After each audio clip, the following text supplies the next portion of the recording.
गुरुदेव। स्वागत है आपका। वक्तव्य प्रस्तुत करिए।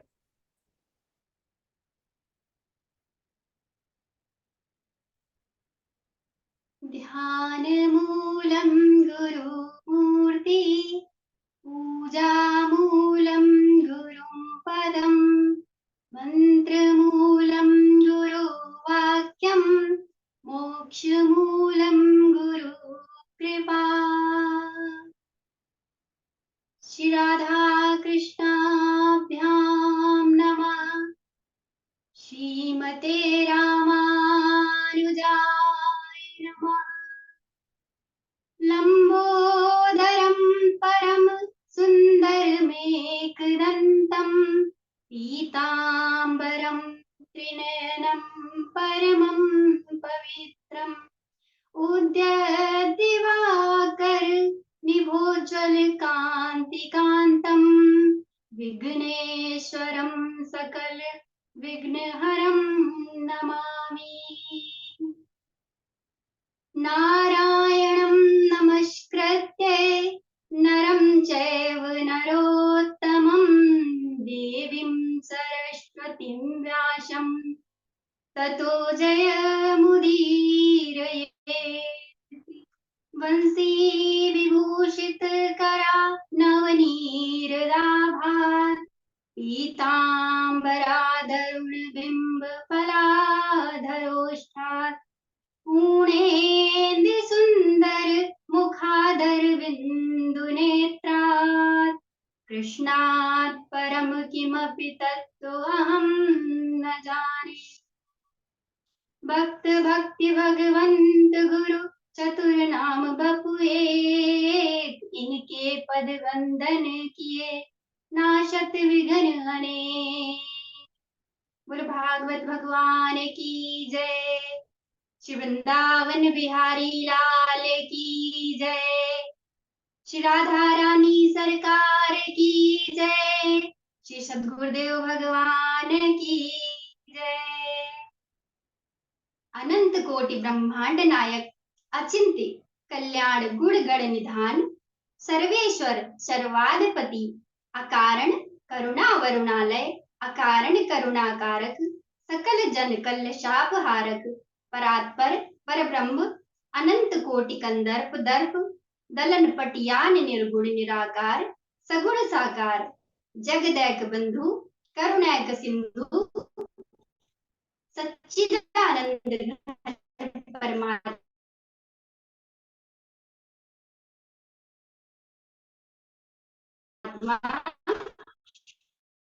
श्री कृष्ण सज्जनों, भक्तिमयी माता, मातृशक्ति भगिनी बांधवों, आप सबके हृदय में बैठे हुए युगल सरकार को मेरा कोटि कोटि प्रणाम।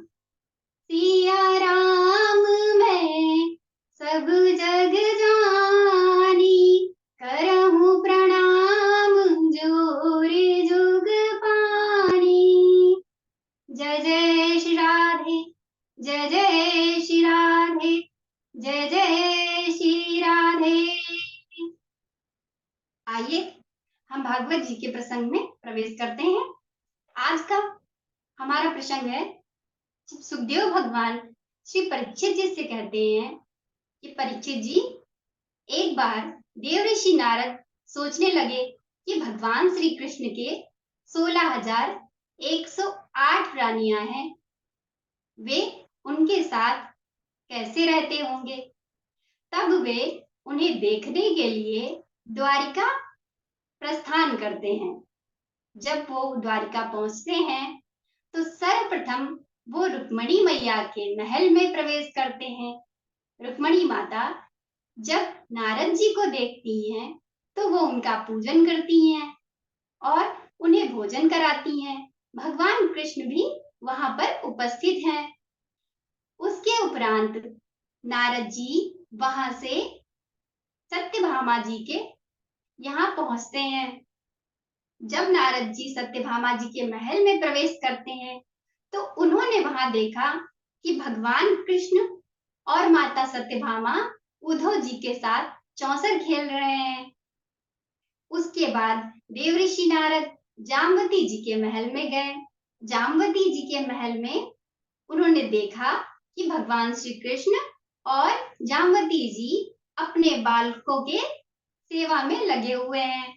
नारद जी ने यह दृश्य देखा तो उनकी उत्सुकता और बढ़ गई। उन्होंने उसके उपरांत लक्ष्मणा जी के यहाँ उनके महल में प्रवेश किया।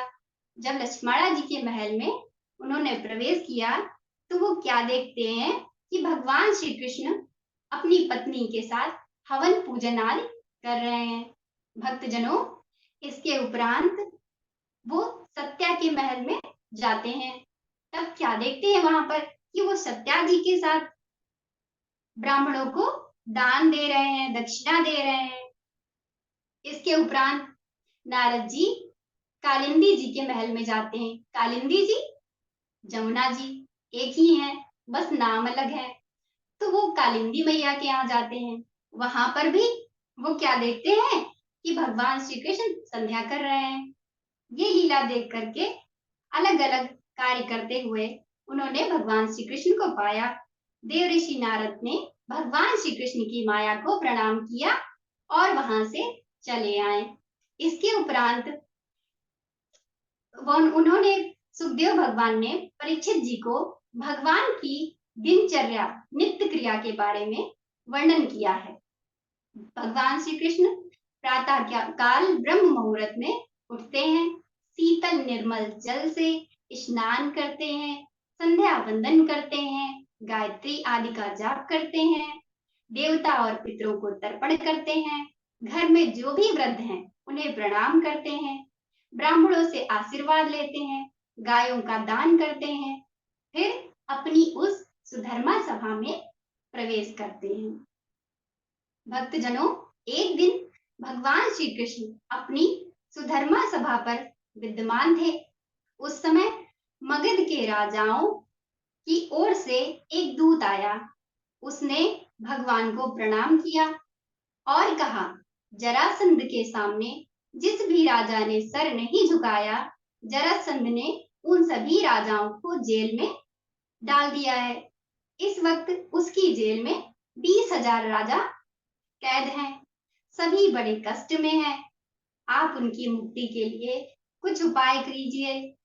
आपका नाम सुनकर उन्होंने मुझे दूत के रूप में आपके पास भेजा है। आप उनकी सहायता कीजिए। भक्तजनों, इसी वक्त वहां पर पांडवों की तरफ से देव ऋषि नारद जी का आगमन होता है और नारद जी वहां पर धर्मराज युधिष्ठिर जी के यज्ञ के माध्यम में निमंत्रण देने पहुंचते हैं। तब देवऋषि नारद जी कहते हैं कि मैं यहाँ युधिष्ठिर जी राजसी यज्ञ कर रहे हैं, उस यज्ञ में आपका यजन करना चाहते हैं, इसलिए आप तथा समस्त द्वारिका वासियों को आमंत्रित किया है। श्री कृष्ण जी ने जब दोनों तरफ के बुलावे को एक साथ देखा तो उन्होंने उद्धव जी से पूछा कि उद्धव जी, हमें सबसे पहले कहाँ जाना चाहिए।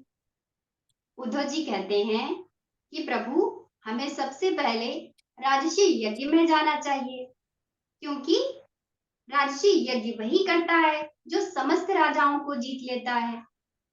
तो युधिष्ठिर जी अवश्य ही जरासंध पे जीत प्राप्त करेंगे, उसके बाद ही उनका जो यज्ञ है वो पूर्ण होगा। इस पर भगवान श्री कृष्ण जी उद्धव की बात को सुनकर अपने सभी बंधु बांधवों सहित इंद्रप्रस्थ के लिए प्रस्थान करते हैं। महाराज युधिष्ठिर ने सभी द्वारिका वासियों का खूब सत्कार स्वागत किया और भगवान से प्रार्थना की कि हे प्रभु, मैं सर्वश्रेष्ठ राजसी यज्ञ के लिए द्वारा आपका तथा आपके उन दिव्य विभूतियों का यजन करना चाहता हूँ। आप मेरे इस संकल्प को पूर्ण कीजिए। श्री कृष्ण भगवान कहते हैं, धर्मराज, आपका निर्णय उत्तम है। इस राजर्षि यज्ञ के द्वारा लोक में आपके मंगल में कीर्ति का विस्तार होगा। आप दसों दिशाओं के राजाओं को जीतकर यथोचित यज्ञ की सामग्रियों को एकत्रित कीजिए और फिर यज्ञ प्रारंभ कीजिए। श्री कृष्ण जी ने इस प्रकार जब कहा तो धर्मराज युधिष्ठिर ने सहदेव जी को सेना के सहित दक्षिण दिशा में और नकुल जी को पश्चिम की ओर भेज दिया, अर्जुन जी को उत्तर की दिशा में और भीम भैया को पूर्व की दिशा में विजय प्राप्ति के उद्देश्य से भेज दिया है। सभी राजाओं पर विजय प्राप्त करके सभी भाई बहुत सा धन एकत्र करके वापस आते हैं, परंतु वो जरासंध को जीत नहीं सके। जैसा आप जानते हैं, जरासंध बहुत बलशाली है। वही जरासंध जो कंस का ससुर है, और इसलिए उसे वो जीत नहीं पाए हैं। तब युधिष्ठिर जी बहुत चिंतित हो जाते हैं। उस वक्त भगवान श्री कृष्ण युधिष्ठिर जी से पूछते हैं कि आपकी चिंता का विषय क्या है। उस वक्त युधिष्ठिर जी उनके समक्ष अपनी चिंता व्यक्त करते हैं। इस पर भगवान श्री कृष्ण कहते हैं कि आप चिंता मत करिए, और कल मैं अर्जुन और भीम भैया को लेकर के ब्राह्मण का वेश धारण करके जरासंध के पास जाऊंगा। भक्तजनों, जरासंध बहुत ही ब्राह्मण भक्त है। वो नित्य प्रति ब्राह्मणों को दान करता है। उसके द्वार से कभी भी कोई ब्राह्मण निराश होकर नहीं लौटता है। इसी से भगवान कृष्ण प्रातःकाल वहां पर भीम भैया और अर्जुन जी के साथ पहुंच जाते हैं। जब वहां पहुंचते हैं तो वो पूछता है जरासंध, तो जरासंध से वो कहते हैं कि मुझे भिक्षा प्रदान कीजिए। युद्धम नोदेहि राजेन्द्र द्वंद्वसो यदि मन्यसे। मुझे भिक्षा में द्वंद्व युद्ध प्रदान कीजिए। मैं द्वंद्व युद्ध के लिए यहाँ पर आया हूँ। जब जरासंध अच्छे से देखता है तो कहता है कि आप द्वंद्व युद्ध के लिए आए हैं, परंतु आप वेश तो ब्राह्मण का बना के आए हैं, और परंतु आप वेश से ब्राह्मण लग रहे हैं पर आप हैं नहीं ब्राह्मण। तो अपना सत्य सत्य परिचय दीजिए। इस पर श्री कृष्ण जी कहने कहा, हंसते हुए कहते हैं कि जो तुम्हारे सामने ये हट्टे कट्टे पहलवान खड़े हैं, ये भैया भीम है, और जो उनके बगल में ये गांडीवधारी अर्जुन है। मुझे तो तुम पहचानते ही होगे, मैं कौन हूँ। मैं तो वही तुम्हारा पुराना शत्रु भगवान, मैं शत्रु श्री कृष्ण हूँ। इस पर जरासंध जोर जोर से हंसने लगता है और कहता है, अच्छा तुम वही श्री कृष्ण हो जो मुझे पीठ दिखाकर भाग गए थे युद्ध के मैदान से। तो मैं तुमसे तो युद्ध नहीं करूंगा, क्योंकि जो मुझे पीठ दिखाई युद्ध भूमि में, मैं उससे युद्ध नहीं करता हूँ। इस पर भगवान श्री कृष्ण कहते हैं, तो ठीक है, तुम अर्जुन जी या फिर भैया भीम दोनों में से किसी का चुनाव कर लो। इस पर जरासंध बोलता है कि अर्जुन ये तो मुझसे बहुत छोटा है, मैं अर्जुन के साथ युद्ध नहीं करूंगा। भक्तजनों, भीम भैया लंबे चौड़े हट्टे कट्टे से हैं, तो इस पर वो कहते हैं कि हाँ ठीक है, भीम के साथ मैं युद्ध कर लूंगा। अब ना उनका भीम भैया के साथ युद्ध प्रारंभ होता है। युद्ध प्रारंभ होता है। जरासंध बहुत बलशाली है और दिन में युद्ध होता है, रात्रि में वो एक ही पंक्ति में बैठकर भोजन करते हैं। आज हमारे घरों में क्या होता है कि हम किसी से रुष्ट हो जाएं तो फिर हम रुष्ट ही रहते हैं, पर वहां युद्ध में भी नियम है। वो दिन में युद्ध करते हैं एक शत्रु की भांति, परंतु रात में वो एक ही साथ भोजन करते हैं। कई दिनों तक युद्ध चलता रहा, यूं ही 28 दिन बीत गए। अब भीम भैया बहुत थक गए थे।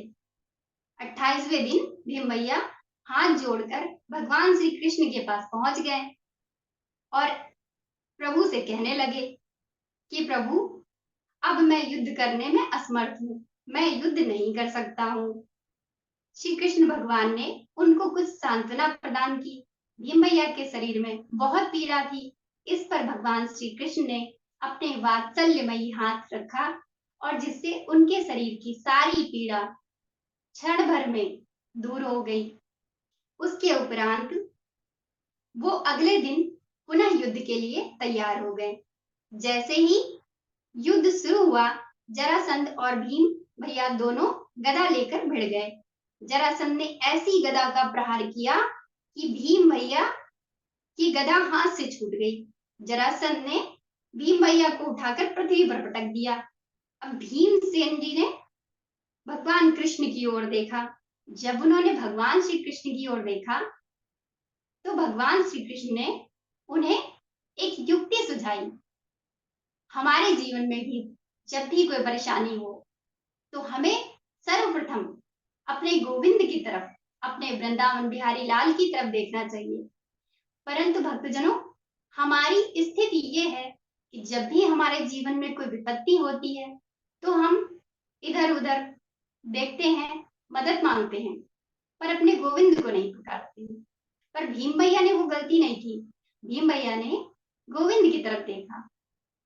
इस पर भगवान श्री कृष्ण ने वहां पर पड़े हुए एक तिनके को उठाया और उस तिनके को उन्होंने मध्य से फाड़ दिया और विपरीत दिशा में फेंक दिया।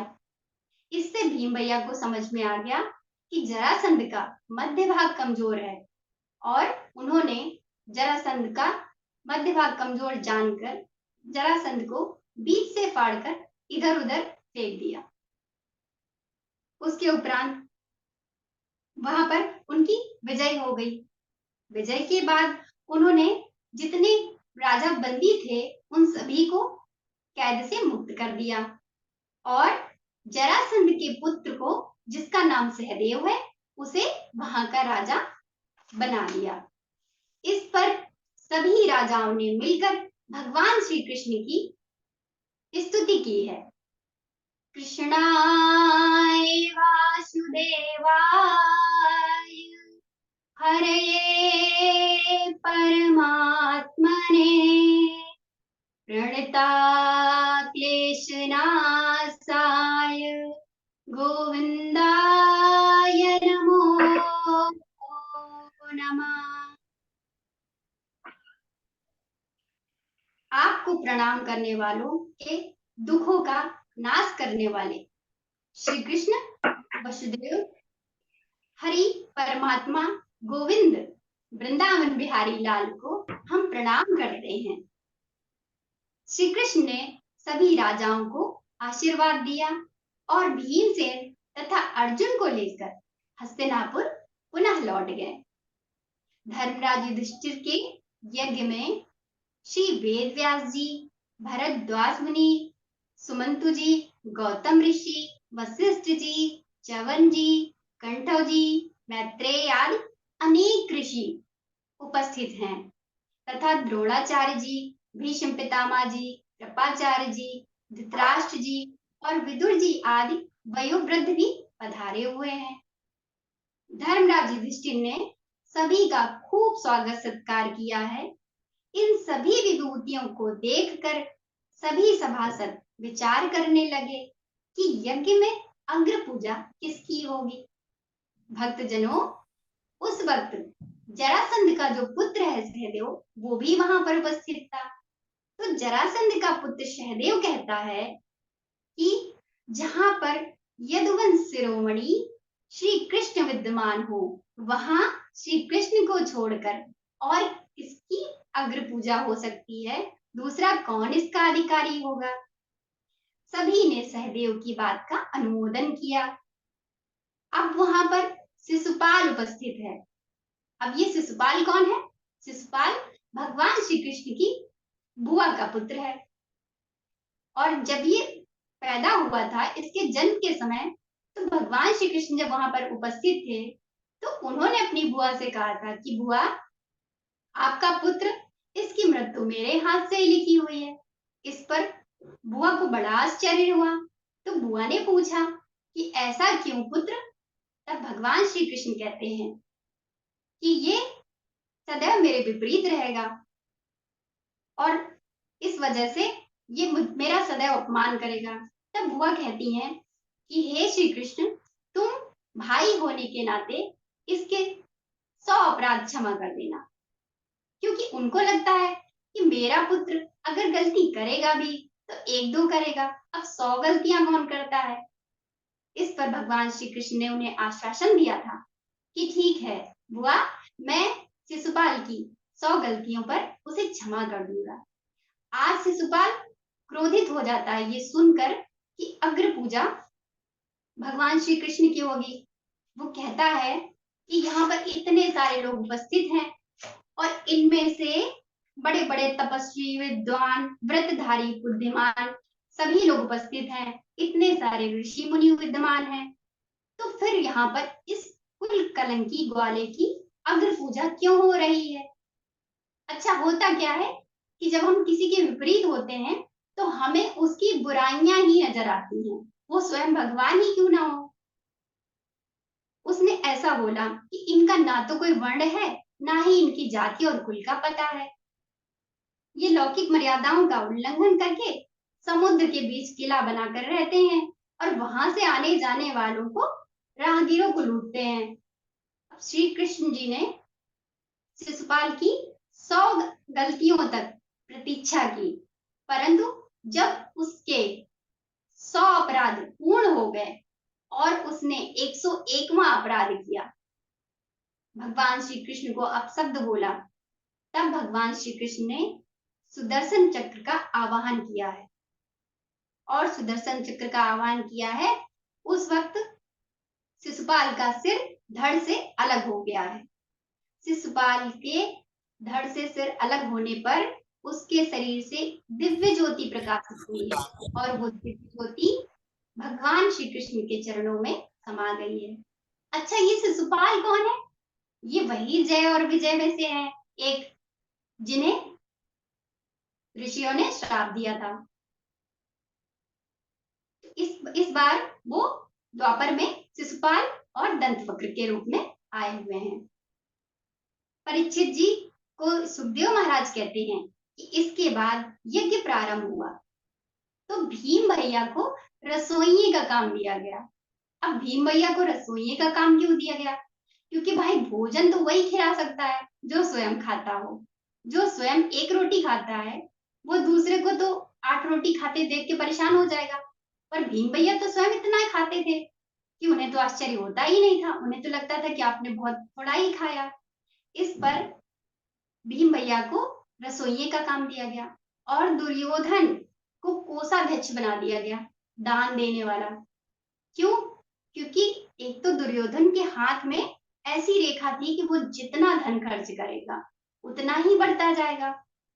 दूसरी चीज, जब शत्रु को हम अपने घर का मालिक बना दें तो वो क्या करेगा? वो तो यही सोचेगा ना कि जितनी जल्दी हो सके हमारा सारा धन लुट जाए और हम कंगाल हो जाएं, और किसी अपने को बनाएंगे तो वो शायद सोच विचार के देगा। इस पर उन्होंने दुर्योधन को कोषाध्यक्ष बना दिया है और वो दोनों हाथों से खूब लुटा रहा है। अब यहाँ पर भगवान श्री कृष्ण ने स्वयं जूठी पत्तल उठाने का कार्यभार खुद पर डाला है।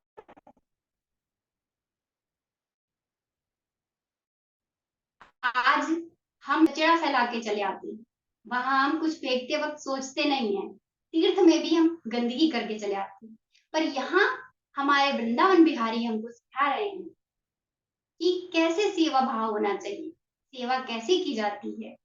और आज वो स्वयं परम पिता परमात्मा वहां पर जूठी पत्तल उठा रहे हैं। यज्ञ निर्विघ्न संपन्न हो गया है। उसके बाद बहुत सा दान दक्षिणा प्रदान किया है, सभी अतिथियों का सम्मान किया है और सभी की विदाई की है पांडवों ने। श्री कृष्ण पांडवों के प्रेम के कारण कुछ दिन वहां पर ठहर गए हैं। जब श्री कृष्ण जी इंद्रप्रस्थ में थे उस समय शिशुपाल का सखा है, जिसका नाम काल्ब है, वो अपने मित्र का वध का समाचार सुनकर बदला लेने की भाव से भोले बाबा की आराधना करता है। अब भोले बाबा हमारे, वो तो भोले ही हैं, उनसे कोई कुछ भी मांगता है वो तत्काल प्रसन्न हो जाते हैं। तो उनकी कथा तो आपने सुनी होगी कि उन पे चढ़ के कोई घंटा मंदिर का खोलता है तो वो तो उसमें भी प्रकट हो जाते हैं। तो वैसे ही भोले बाबा उस पर प्रसन्न हो जाते हैं और उसे एक सौभ नाम का दिव्य विमान दे देते हैं। उसकी गति का कोई अंदाजा नहीं लगा सकता है।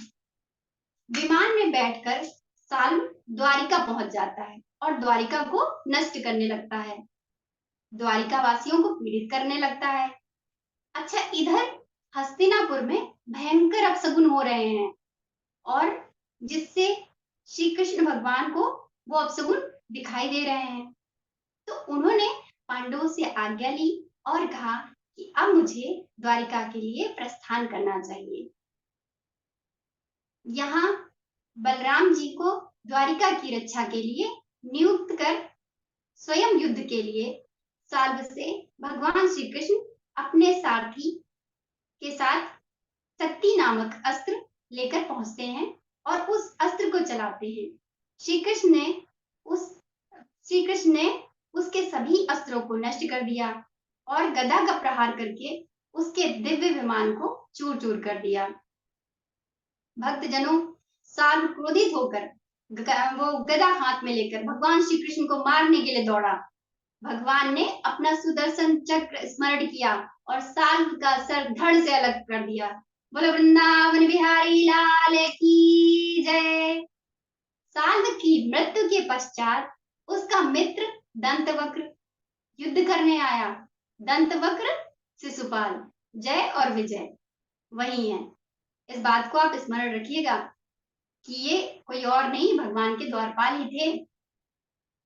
भगवान श्री कृष्ण ने उसका भी गोविंदाय नमो नमः कर दिया। अब दंतवक्र का भाई है जिसका नाम है विदुरथ और युद्ध करने के लिए वो श्री कृष्ण का वध करने के लिए आता है। श्री कृष्ण भगवान ने उसका भी वध कर दिया। सुखदेव जी कहते हैं, परीक्षित, जब पांडवों और कौरवों के बीच महाभारत का युद्ध होने वाला था, उस समय बलराम जी तीर्थ के लिए चले गए थे, क्योंकि भगवान श्री कृष्ण ने बोला कि दुर्योधन आपका शिष्य है और आपसे ये देखा नहीं जाएगा, तो कृपा करके भ्राताश्री आप तीर्थ कराइए तब तक। इस पर बलराम जी तीर्थ के लिए चले जाते हैं। तीर्थ में घूमते घूमते वो नैमिषारण्य में पहुंचते हैं। नैमिषारण्य में पहुंचते हैं जहां पर हजारों ऋषि हैं और उस पावन भूमि पर उनका स्वागत करते हैं। उस वक्त व्यास गद्दी पर रोमहर्षण जी विद्यमान है और उन्होंने बलराम जी का स्वागत नहीं किया। बलराम जी क्रोधित हो जाते हैं जल्दी से। अब उन्होंने उनका कोई स्वागत सत्कार नहीं किया, उनके सम्मान में खड़े नहीं हुए, कोई आवभगत नहीं की। इस पे उन्हें क्रोध आ गया। क्रोध में उन्होंने एक कुशा उठाई और कुशा से प्रहार किया, जिसके प्रहार से रोमहर्षण जी का तुरंत के तुरंत तत्काल ही उन्होंने वहां पर अपना शरीर त्याग दिया। अब जैसे ही उनका प्राणांत हुआ तो हाहाकार मच गया। सभी ऋषि मुनि लोग परेशान हो गए, बोले कि ये आपने क्या किया बलराम जी?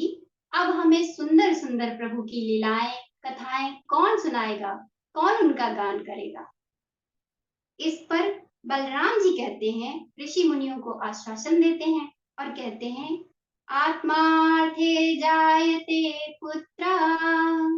हे ऋषियों, आप परेशान मत होइए, पिता की ही आत्मा पुत्र के रूप में अवतरित होती है, आप लोग निश्चिंत रहें। और बलराम जी ने अपने योग बल से रोमहर्षण जी की सभी विद्याएं उनके पुत्र सूत जी को प्रदान कर दी। ऋषियों से कहा, इसके अलावा और कोई समस्या है तो बताइए, मैं उसे भी हल कर दूं। इस पर ऋषियों ने उन्हें बताया कि जब भी हम यज्ञ प्रारंभ करते हैं तो इलवल का पुत्र बलवल आता है और हमारे यज्ञ को ध्वंस कर देता है, हमें परेशान करता है। बलराम जी ने ऋषियों को आदेश दिया कि आप यज्ञ प्रारंभ कीजिए। जैसे ही ऋषियों ने यज्ञ प्रारंभ किया, बलबल अपनी सेना के साथ आकाश मार्ग से आ गया। बलराम जी ने अपने हल से उसे खींचकर मूसल से ऐसा प्रहार किया कि उसका गोविंदाय नमो नमः हो गया। इसी के साथ हम भगवतांग उच्चारण करेंगे। हरे कृष्ण